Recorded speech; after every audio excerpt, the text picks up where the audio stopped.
چپل تیار کی ہے نا، اس کا نام میں نے رکھا ہے قیدی 804 خان صاحب کے لیے. اور مجھے تو سارا دنیا میں لوگ مجھے پہچانتے ہیں کہ میں خان صاحب کے لیے چپل بناتا ہوں ہر سال. جو خوشی کا موقع آ جائے ہر موقع میں نے چپل خان صاحب کے لیے تحفہ دیا ہے.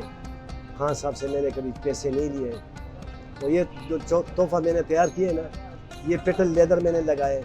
یہ 2 کلر میں ہے اور اس پہ جو نمبر لکھا ہے وہ خان صاحب کا جیل کا، اٹک جیل کا یہ نمبر ہے 804. کہ میں نے بولے خان صاحب ایسا نہیں کہ گلہ کرے کہ میرے لیے، میں جیل میں تھا، آپ نے ہمارے لیے ایک چپل بھی نہیں بنائے. اس وجہ سے میں نے یہ چپل بنایا ہے.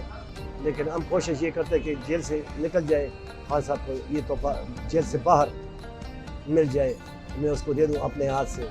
تو ہمارے لیے بہت خوشی کا موقع ہوگا، خوشی کا دن ہوگا وہ. لیکن پھر بھی ایسا نہ ہو سکے، اللہ کا منظور نہیں ہوگا تو پھر ایسا کریں گے کہ خان صاحب بولے گا کہ یہ چپل آپ جیل بھجوا دیں، پھر جیل لے جائیں گے. یہ چپل ادھر جیل میں دے دیں گے. اس پہ کچھ پابندی نہ ہو تو پھر لے جائیں گے. پابندی ہو تو پھر ہم نہیں لے سکتے.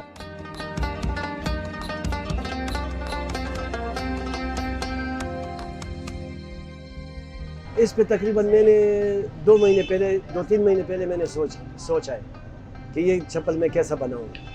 پھر جس سے میرا سوچ برابر ہو گیا میں نے یہ چپل بنایا ہے.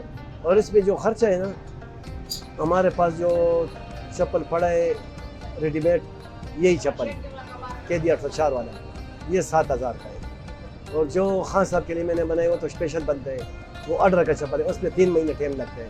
اس کا 25,000 روپے قیمت ہے. اس پہ یہ بہت مشکل سے بنتا ہے. یہ ڈیزائن ذرا سخت ہے.